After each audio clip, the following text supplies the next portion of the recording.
Very good. And next slide. There we go. Okay, so why DX on 6 meters? There's plenty of targets of opportunity on HF. Number one is the challenge, and again, this is totally personal point of view. I think working DXCC on 6 is as difficult, if not more difficult, than working DXCC on 160. It is a really tough band, and I'll get into some of the reasons why and discuss that a little bit. Secondly, it's a learning opportunity. I think other than perhaps 160 and maybe 80, 6 represents one of those bands where whatever you learn on the HF bands, the bands that you work every day, doesn't necessarily translate to any operating skill or any propagation knowledge on 6 meters. So there's still, a lot of learning you can do on 6. Technical competence, 6 is a noisy band, a lot of natural noise and a lot of man-made noise. So you really got to pay attention to your station equipment, to your antennas, to the local environment that you're in, if you want to optimize your results. And that's something that I'm in a constant battle with, is how to mitigate noise, particularly man-made noise. Time in the chair. I just retired 2.5 years ago, and the greatest impediment to getting DXCC on 6 was working. No doubt about that. Working, and then ultimately how many countries you've already got under your belt, because let me tell you, it asymptotically slows down once you get to 50 or 60. The rate of new ATNOs on 6 meters falls off pretty darn quickly. So time in the chair is hugely important. I'm going to show you a couple things that will make that point. And then lastly, if you're interested in working DX on any of the other bands, which I know all of you are, because I see all of you every day, one way or another on the HF bands, you can't sit there on 6 meters looking at a blank screen for hours at a time. You have a family, you've got other things you need to do, and there's other DX to work on other bands. So knowing something about 6 meters will give you an edge that allows you to maximize, the effectiveness of your time on 6. Next.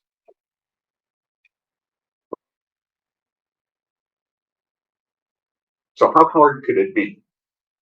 I'll do this, Russ. You don't want to talk about yourself. And how many hams are there in W6 land? I think there's north of 100,000 that are still licensed. There are a grand total of 15 W6s that hold 6 meter DXCC. And I'm talking about real W6s, not W6s in 4 land or W6s in 2 land. There are only 15. 2 of them are sitting in this room tonight. Russ, KLY, and I've got my reading glasses on, so I can't see. I think it's 148. And we've got Matt, K6KLY, who at last count I had you at 122. I just got 100 also. Who's that? Bill, N6WS. Hey, Phil. Another 6 meter DXer that I see every day and blows my receiver off the other side of the desk. You're down in CM96, right? Charlie Mike 95. Oh, okay. I was a little north of where you are. Anyways, that tells you how tough it is, to get DXCC on 6 meters. It not only takes, great attention to operating detail, your antennas, your rig, your ability to mitigate noise, your time to dedicate to the band, but you got to persevere over a lot of years. You got to make every E-season count. You guys want to say something since we got 2 of the best in the room? Well, I put this list together, so I want to talk about some of these guys. Number 1 is K6KLY. He's in Santa Rosa on top of a 2,500 foot hill. And the reason he's up at 186 is he was very heavy into moon bounce, which is one of the modes on 6 meters. N6 Charlie Alpha is down in Southern California, west of Ventura, out on the coast. N6 JV, who's a member here of this club, is out in the Central Valley.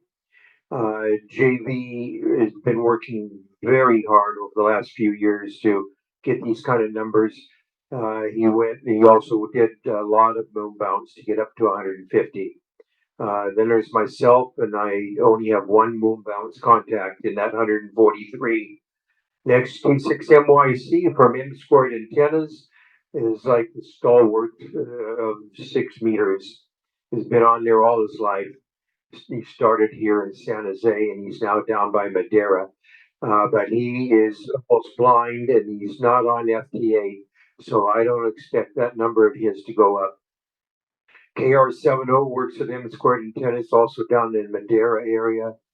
K6EME sitting next to me here. I think he's up to 124 now. 127. So he's picked up 5 new ones since the first of the year when this list was made. W6UC down by Bakersfield, very active. N6RV, I'm not sure he's still on the air. KF6A, I see on occasionally. Now we get to the guy who's the very first 6 meter DXCC in California, and that's W6BYA, Bob Soul. He's in Bonnie Doon, next to the fire station in Bonnie Doon. He has had a fire go through his place here 10 years ago and burnt everything. And his tower's there, the antennas are there, but all the coax and rotor control cables are burnt, and he's just never been wanting to get back on. Next, Fred, K87Y, also known as W6YKM. He's been one of the first guys. Also, they got DXCC here on 6 meters. He did it the hard way. He's done it twice. He has a DXCC from Hawaii, and then he came back from Hawaii to by Jackson, where he lives, and finally picked up a DXCC here in California. So he has 2 DXCCs on 6 meters. W6 Sugar Radio, member of the club. N6KK is in Southern California, and N6CW also in Southern California. Go ahead. You want to say anything? No, I'm good. Thanks, Russ. Oh, I will say one thing. It is hard. As you might suspect, 6 meter EME is what put me over the top. EME is no simple task either, that is for sure. Okay, so next slide. Okay, okay, so I want to talk about just real briefly the concept that you better be in the seat. I'm giving you 2 examples here, one from a couple of years ago, one from today. On the left, you can see a contact I had. This is a screenshot from a Taiwanese station that I worked, DXing. He sent it to me because that was the first Taiwanese station that I'd worked everything around it, but not in Taiwan. And if you look at the details there, which you can't really see, it's too small, so I put it up above.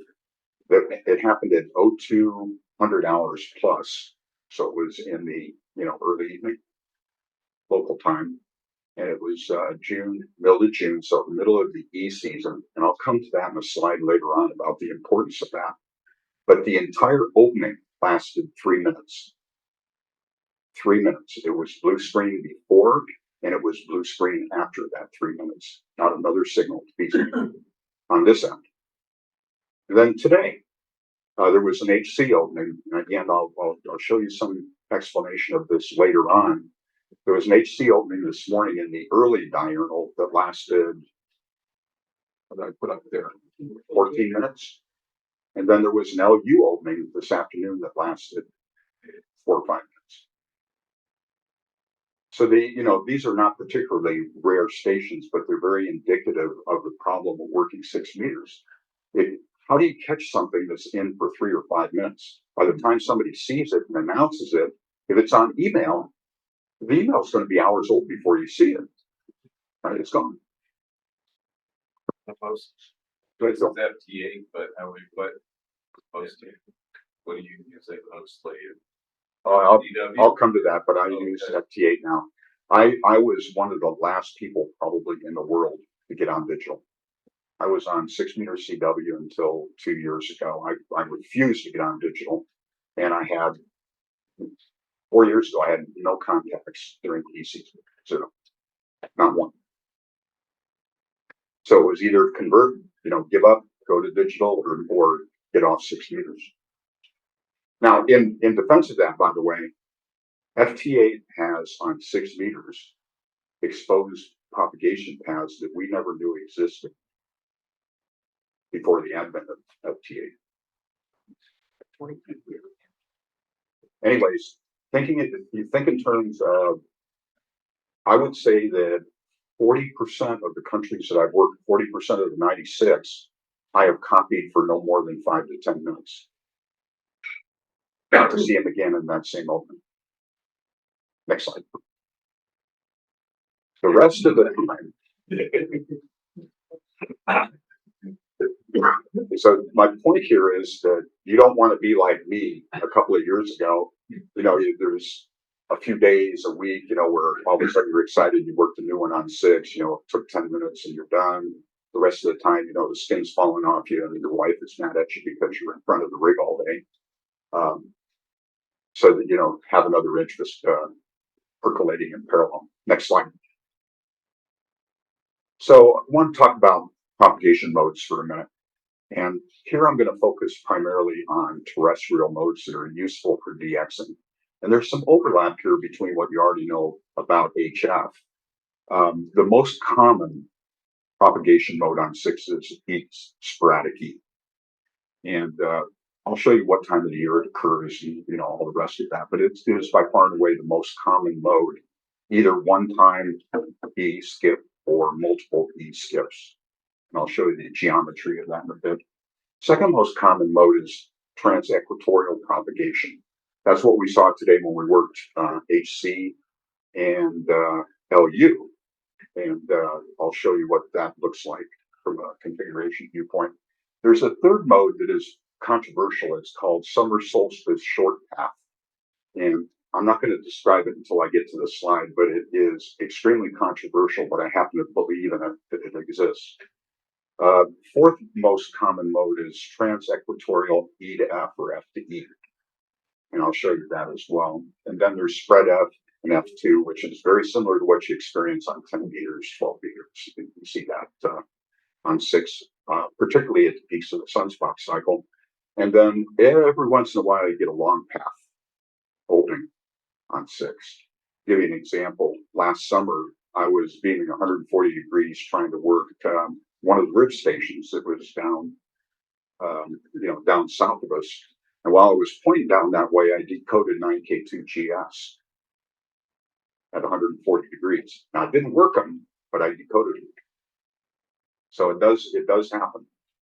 But there are obviously other important modes, but they're not that useful for DXing. There's Aurora, there's Ionospheric Scatter, which has an interesting variation called FAI that I'll talk about, and there's Meteor Scatter. So there's all kinds of other modes going on, including EME, which is very important from a DXing standpoint, but it's a very small community and it requires a lot of effort. So let's talk about East for a minute. I'm going to move from left to right. So there still is a lot of scientific debate about what causes E-layer propagation. What makes sense to me, based on the literature and based on my observation, first of all, it's a summertime, late spring, summertime phenomena. Generally starts here about May, and if you're lucky, it'll go to the end of August. Sometimes it terminates a little bit earlier. I've seen seasons where it's late and goes late. I've seen seasons where it starts earlier and ends earlier.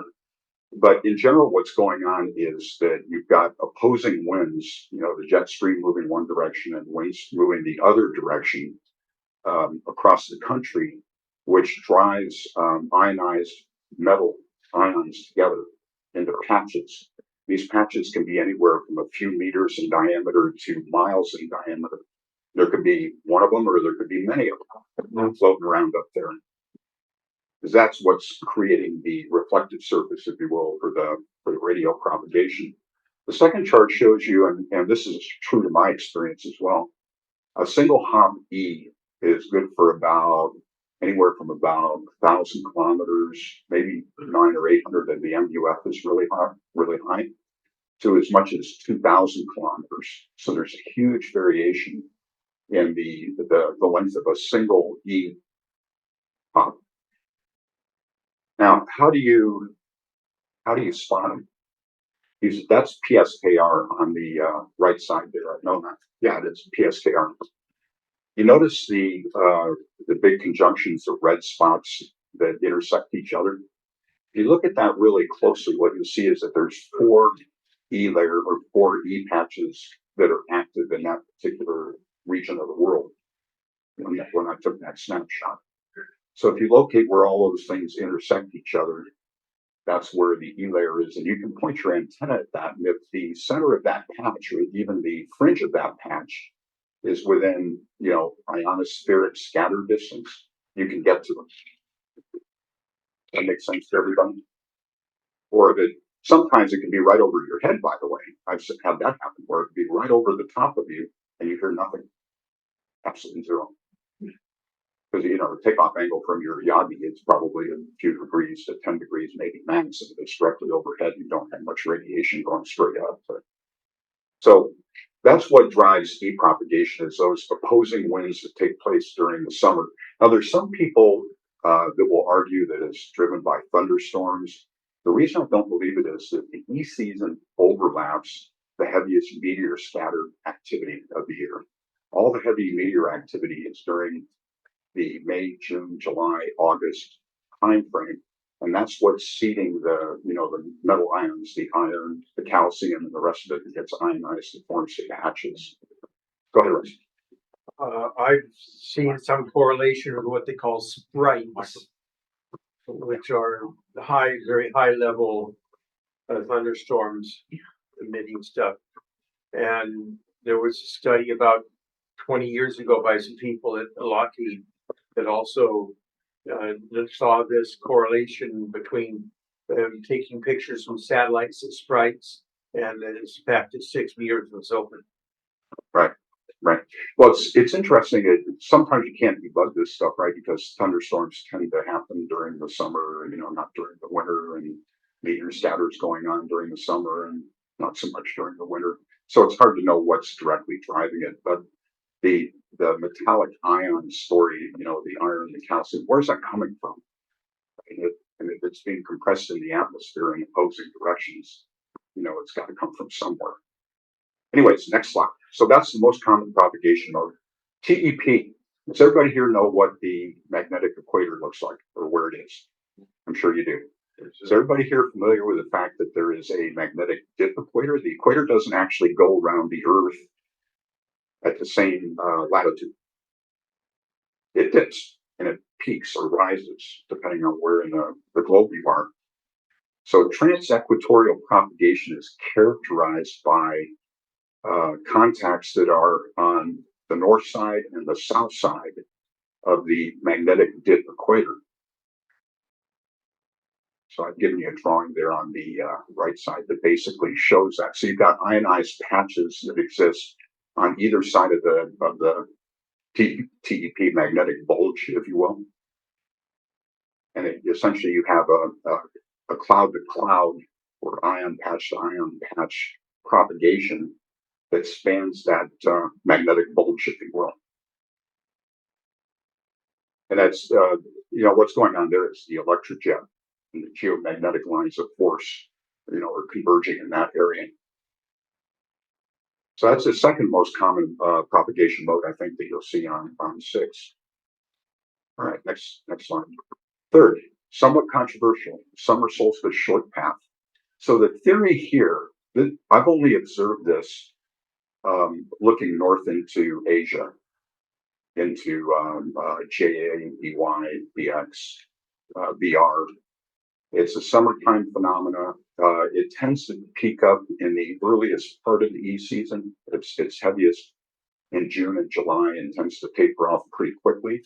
The theory here is that you need an E connection on this end, and you need an E connection on the other end to a bunch of ionized ice clouds that are hanging up there at basically the same height as the E layer, about 80 kilometers.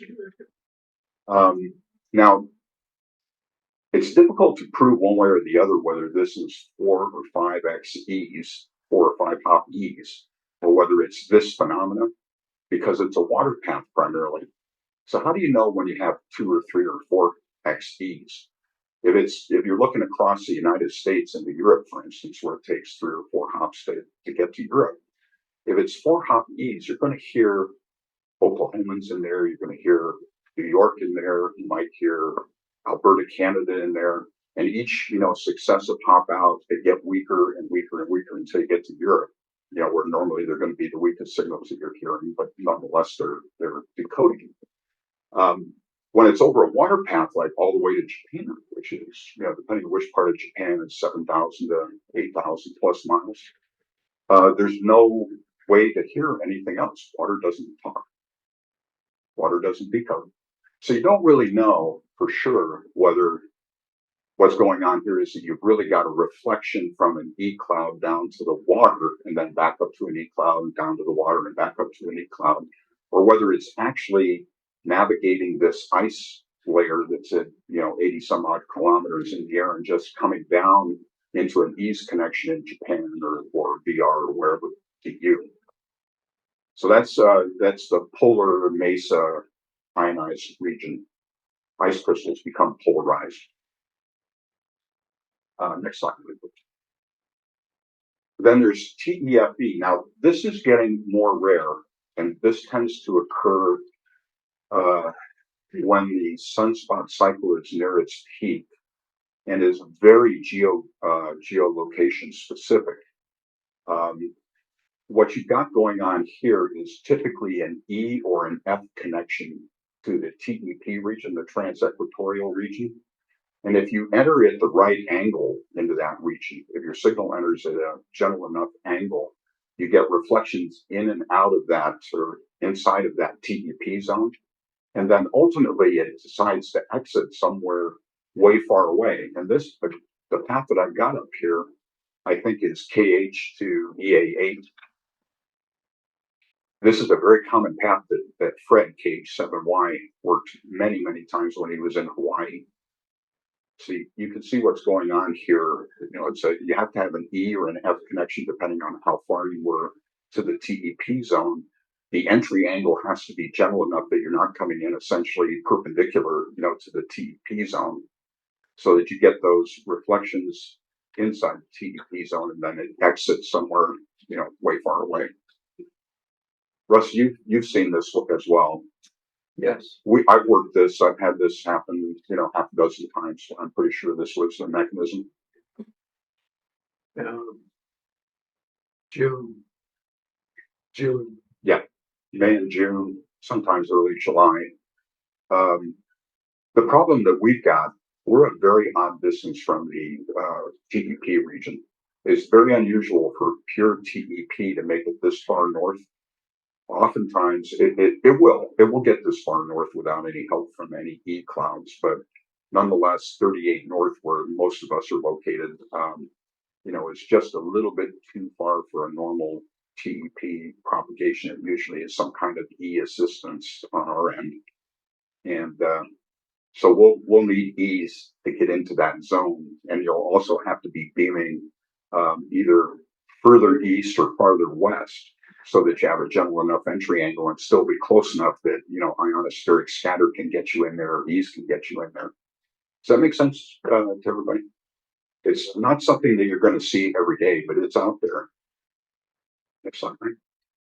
And then there's spread out F2. This, you're all familiar with F propagation on HF.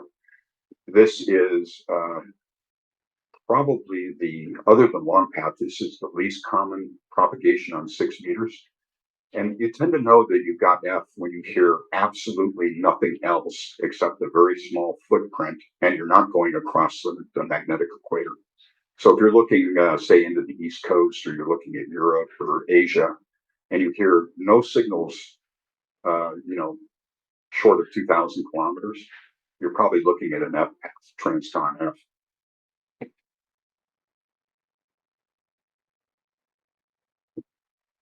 Then there's long path.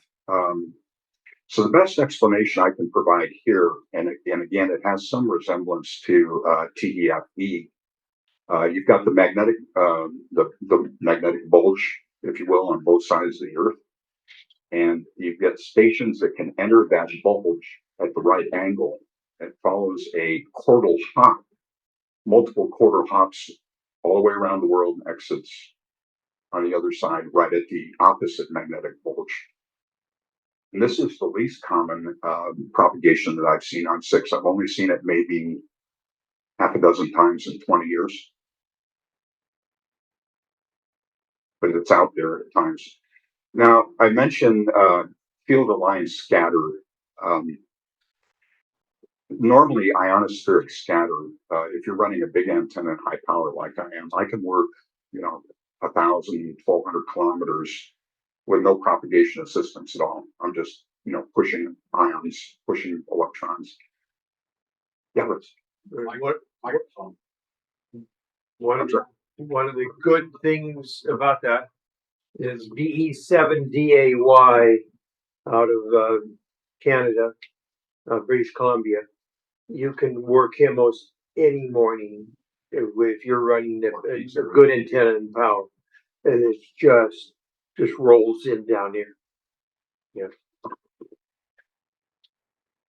Now, why do I mention this? Well, two reasons. One is that you could use ionospheric scatter to connect to an eCloud or to a TEP event. Secondly, there are occurrences at very high altitudes of what's called field-aligned irregularities, FAI. If you've ever been on 6 and there's an FAI event going on, you have absolutely no idea where to point your antenna. Signals are coming from everywhere. It's the wildest thing I've ever heard or ever seen. And it makes absolutely, wherever you think you should point your antenna, it's not going to be there. It's the magnetic lines of force, if you will, are pushing ions all around in the atmosphere into a very irregular pattern that reflects in very unpredictable ways. And, it doesn't happen often, but when you hear it, you go, what am I hearing? What is this? Well, it's typically FAI with other propagation modes tossed in. I have a 10 element JK 6 meter Yagi on a 50-foot boom at 72 feet. Actually, now it's at 80 feet. It's probably a bit too high. That would be my, if I look at who's really done a good job on 6 meters, it's actually in my recommendations. I don't think you need to be above 25 feet or so. 20, 25 feet with a good antenna, and particularly if you can pay attention to your noise environment, you're going to have good results. I don't think 70 feet helps you at all. Does it hurt you? Yeah, I think it's a noisier environment. Maybe about 40. Yep. Next slide. So here's a visual aid for you that I think lays out the 6 meter seasons for you pretty nicely. You can't miss the E season. You've got to be in your chair. If you want to be serious on 6 and you want to get DXCC, you can't miss the DX season, E season. Basically, May to August, 6 meters owns you. But you also can't afford to totally ignore TEP. I'd say 20% of the countries I've worked are probably TEP. So you can see, if you're going to do antenna maintenance or station maintenance, do it in April or do it, in September. Otherwise, you're taken away from your ATNO possibilities. That's when you do your maintenance. Next slide. Okay, how do you find 6 meter openings? Well, I do two things besides listening and watching. One is I look at DX maps, and again, you can see on the left, that's DX maps, and you can see where propagation is, where the intersection of all these stations working are. That's where the E centers are at. And then I also quite frequently on 6 will call CQ when the band is apparently dead. Take a look at the right-hand side. That was last year. I called CQDX at, I think it was about 7 o'clock in the morning or so. And that's what was hearing me at 7 o'clock in the morning on 6 meters. Pretty amazing. There's a big clump of European stations and all of the United States, and even a stray Japanese station and a stray South American. And of course, when I saw that, that was a good day, by the way. I think I worked a handful of new ones that day. So PSK reporter is really a good way. Absolutely. It's invaluable. To find out where you're being hurt. Absolutely. It's invaluable. There'll be long periods of time on 6 where nobody's calling, so you don't know if anything's open. Yeah. Nobody's paying attention to the beacon band anymore, basically 50.080 down to, 50.000. Used to be the beacon band, everybody be crooning around trying to catch that, beacon signal where, the band's open to. Now you got a watering hole at 50.313, right? There's no point in watching for beacons, just listen to 313. But even that is quiet at times, but the band was absolutely blue screen when that happened on the right. Next slide. Okay, we're getting close to the end here. Propagation is definitely cyclic. Watch for a daily diurnal. Typically, all the major paths, whether it's Europe, the Caribbean, South America, Asia, will peak twice a day. Now, I had graphs that K6KLY and a W1 that have accumulated over the years that show if you want to minimize the time that you're spending on 6, and you want to know when is the band most likely going to be open to Europe, South America, BKZL, there are specific periods of the day where 50% or more of the contacts occur within an hour or two. Right. So I could provide you those graphs, but there's just not enough time, to discuss those tonight. But trust me, there is a daily diurnal, usually 2 for each major part of the world, that occurs in the morning and then in the afternoon or evening. Give you an example. The Caribbean and Europe typically are in the very early morning, 0800 to local to about 10:30, 11 o'clock. And sometimes the Caribbean will be in first and then Europe will start coming in. Sometimes it'll be Europe first and then the Caribbean.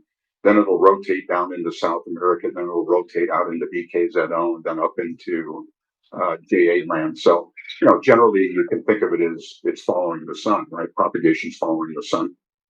So it goes. Now, there's the daily diurnals there that I've put up. There's also a 27-day solar rotation to keep track of. Look at when the 27 days solar rotation peaks. And whatever's going on that day, the day before that, the day of, and the day after that, you're going to see that happening again 27 days later. Yep, exactly right. There's a seasonal diurnal, right? The tea season is very predictable. Very predictable. It typically is in full bloom by June and is usually dead and gone by September.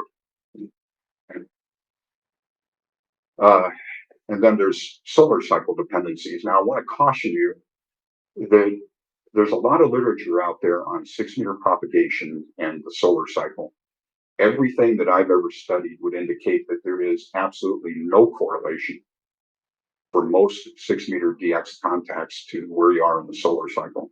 And in fact, I had some data in a prior presentation that demonstrated this. Does anybody here remember W85IYX? He monitored E propagation for 50 years. Now, admittedly, he used the FM broadcast band to monitor for 1 and 2 and 3x E's.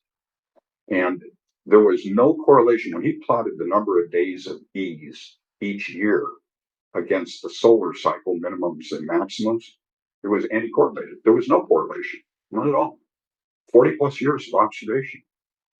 And in fact, when I looked at the data, it seemed to me that if there was a correlation, it was 2 or 3 years out of phase. It was the peaks in 6-meter propagation tended to be a year or 2 before the peak or a year or 2 after the peak, but not the peak. Next slide. Equipment. Now I've got my reading glasses on, so I'm going to have to step a little bit closer to this because I think there's only a couple of points I wanted to make. One is that you don't have to have a huge antenna to be successful on 6. If you've got a decently matched, appropriately spaced elements on a 10, 20 foot boom, you can do very well in the E season. Almost anything when the band is open will radiate and get you DX contacts. In my personal opinion, the best balance between the smallest antenna that's still capable of making decent contacts and the big, huge monsters like what I'm running is somewhere right around 5 elements. 5 elements at 20 feet, 4 elements at 20 feet. The one thing I would caution you, though, about is If you live in an environment like I do, where the city's all around you, worry about front to back and front to side. It's not all about maximum gain going forward, because you need to get rid of noise sources around you. And sometimes I've been able to turn that 10 element and essentially null out a solar farm that's near me, but still have enough gain, in the first couple of lobes off the main lobe, to work what I need to work while I'm reducing the noise level greatly. Stack. If you really want to get into it, I ran 2 7/7s, and it was great. I never had a problem with QSB. A stack really helps when it comes to fading, which is a big problem, by the way, on TEP typically. Again, good front to back, front to side for noise suppression. I firmly believe, after having antennas of very high heights and then looking at N6JV and other people, that you only need to be 20 to 25 feet off the ground. That's one wavelength, right? One wavelength off the ground is going to be good enough. Rigs, don't use a preamp. Don't do it. All the modern rigs out there today have enough gain. Gain is not what you need. You need noise suppression. So make sure you get a rig with a good noise blanker, good noise reduction capability. I know that WSJT and JTDX say turn the noise blanker off. Don't do that. If you live in an environment like me, I run the noise blanker. I tend to adjust it so it's the least aggressive that I can run and still get the noise suppression that I want. But JTDX has no problem at all. This one. And then, in my personal opinion, there's no such thing as too much power on 6. I personally, if you can't run 500 watts on 6, I think you're going to be frustrated. You're going to hear a lot, but you're going to miss a lot too. You need to get a half a kilowatt at least on 6 meters for true DXing.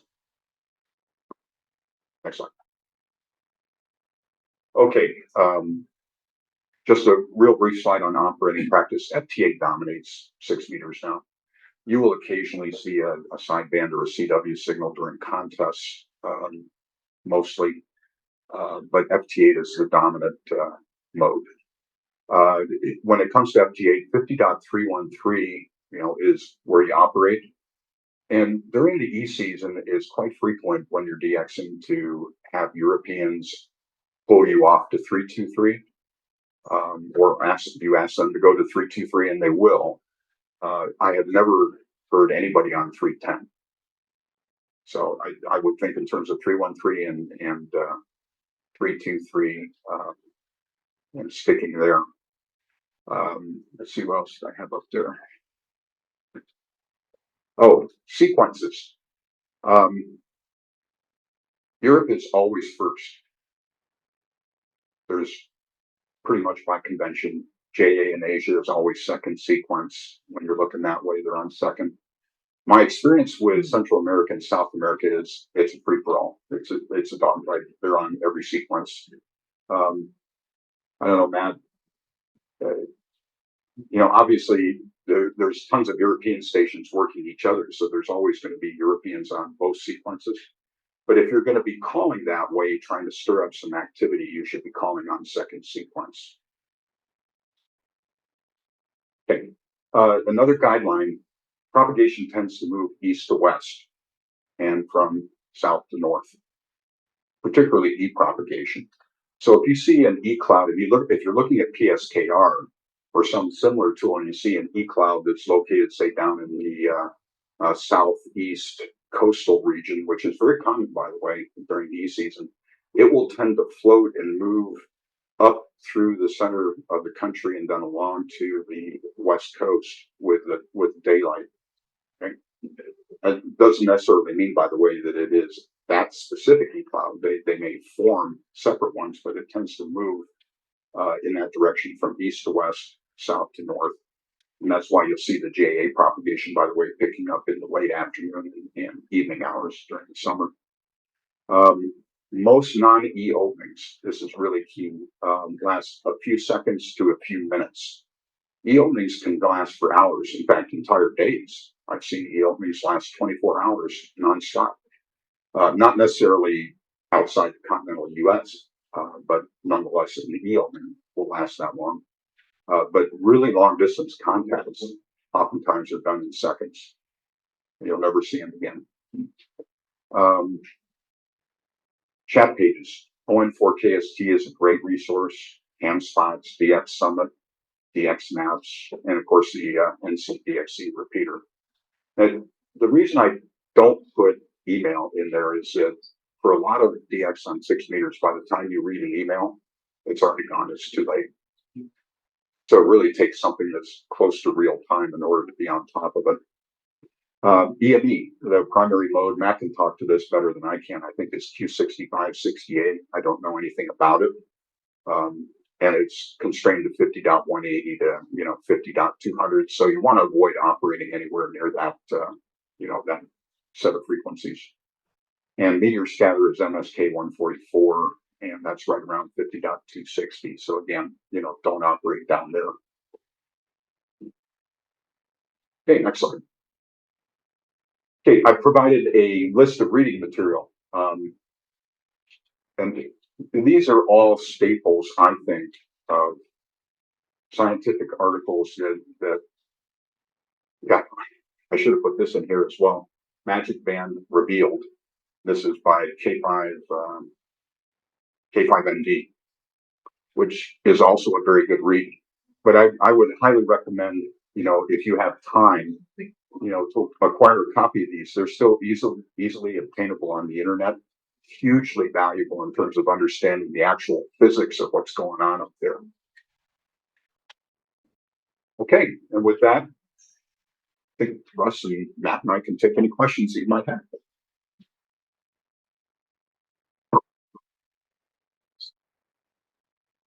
I have a question. Well, first of all, thank you. That's excellent presentation. I have a question for Paul. When you were on Clipperton working the JAs, which direction were you pointing your antenna? That's question one. Question two is, did it matter? So I probably did. I did very little 6 meter on Clipperton. Andreas N6U did, or N6NU did probably 98% of it. But I relieved him for his meal breaks. And at times it didn't matter the direction. He had two, I believe they were 7-element Yagis on a big rotating tripod thing. They were about 10 or 12 feet off the ground. And the whole thing turned, and he had preamps, and he had a 1,000-watt amplifier. And I think we probably worked JAs on the back of the beam when he was pointed at South America. And just a week ago when I was in Tumotu, I was beaming North America and picking up JAs on the side. We had a 4-element EA antennas on a 10-foot boom. I was picking up JAs on the side of the beam. I turned the beam to JAs, and they started out as like -15, -17 signals. But within a couple of minutes, they were +20. All of them were just +20, and that opening lasted about 2.5 hours. We ended up moving them from FT normal at 50.313. We sent a bunch of times QSY 50.523 F/H, and they got the message. We went there and we worked 5 streams, just JAs for 2.5 hours. Worked over 500 JAs. There were other times I was beaming to you guys and calling CQ, and I was working VKs and ZLs on the back of the beam. It just didn't matter. So it's truly weird.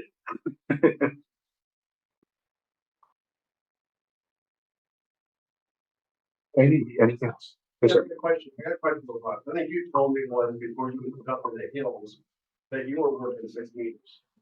What was your setup then? Because you were down the flat one, right? Okay, I've operated 6 meters from Hayward. I've operated 6 meters from Cupertino. I've operated 6 meters from San Carlos on the side of the hill looking east. And now I'm in Belmont on a ridge line where I can look almost every direction except south. What was your, when you were down like in Cupertino? Yeah. But the rest of us, some of us are the unwashed bands. How do you What was your setup? I mean, what was your antenna? What was your, Boy, it's a long time ago. It's probably a 4 or 5 element, high gain, antenna, and I was running, well, I guess I could push a kilowatt if I really pushed it most of the time around 600 watts from a Henry amplifier. By the way, I do have a Henry tube amplifier for sale. Okay. Anything else?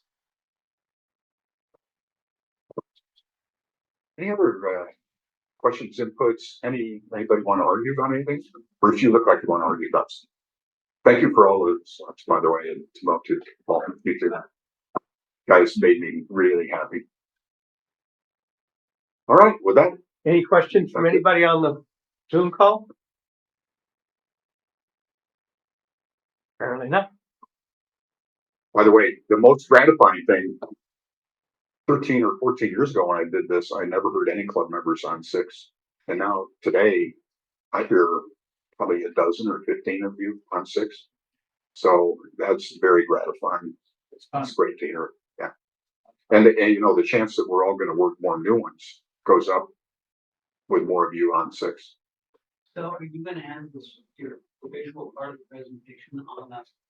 Oh yeah, yeah, Frank has got it on his drive, and I'll be happy to send it to anybody along with, by the way, I have the diurnal graphs that show the probability of, you know, contacts by hour of the day for each of the major paths, but it's just too much for one presentation. Okay. Yeah.